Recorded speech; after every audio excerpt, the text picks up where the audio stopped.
What if Batman met his absolute worst nightmare? No, I'm not talking about the Joker or some cosmic alien overlord. I'm talking about a guy who claims to love peace so much he'd de-kill anyone to get it. That's right, I'm talking about Peacemaker. Today, we re-dive in deep into one of the most fascinating potential showdowns in the DCEU.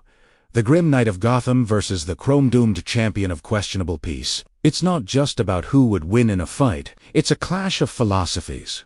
A battle for the very soul of what it means to be a hero. Let's start with Batman. We all know his story. Bruce Wayne, a man forged by tragedy, dedicates his life to a single, unbreakable rule. He does not kill. This isn't just a moral preference.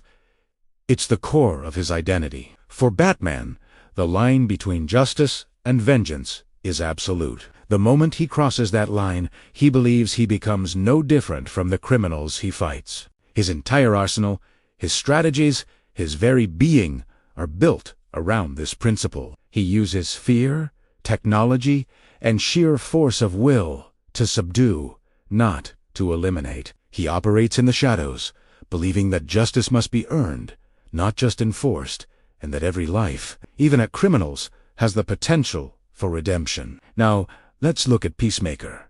Christopher Smith. He's a man also forged by trauma, but his path took a radically different turn. Raised by a monstrous father, he developed a twisted, desperate desire for peace. His motto, "I cherish peace with all my heart. I don't care how many men, women, and children I need to kill to get it."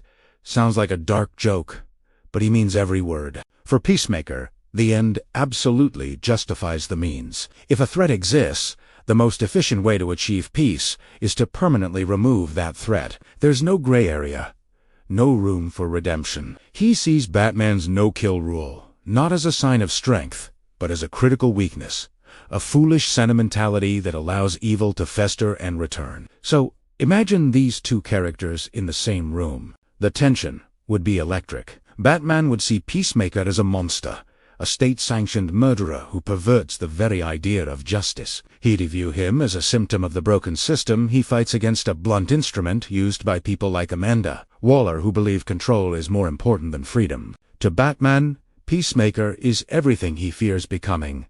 A killer acting in the name of a greater good. He would see Smith's actions not as heroic, but as a lazy, brutal shortcut that creates more violence and suffering in the long run. On the flip side, Peacemaker would look at Batman and see a hypocritical, ineffective relic. He'd probably mock the cape and cowl, calling him a coward who's too afraid to do what's necessary. You put them in Arkham, and they just break out again.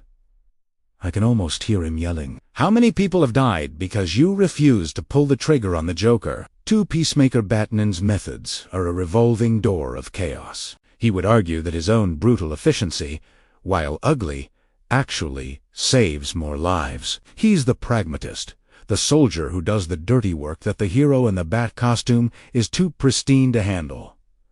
This isn't just a physical fight, it's an ideological war. Could Batman's gadgets and martial arts overpower Peacemaker's military training and deadly arsenal? Probably.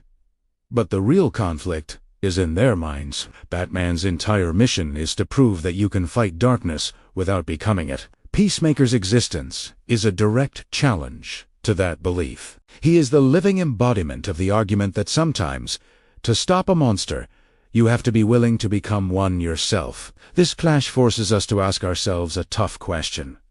In a world full of unimaginable threats, is Batman's unwavering morality a noble ideal to strive for, or a dangerous liability? And is Peacemaker's brutal pragmatism a necessary evil, or just plain evil? Ultimately, the conflict between Batman and Peacemaker is a mirror held up to the very nature of heroism in the DC universe. It exposes the messy, complicated, and often contradictory reality of fighting for a better world. There are no easy answers here. And that's what makes this potential matchup so incredibly compelling. What do you think? Whose side are you on? Let me know your thoughts down in the comments, and if you enjoyed this deep dive, make sure to hit that like button and subscribe for more content. Thanks for watching, and I'll see you in the next video.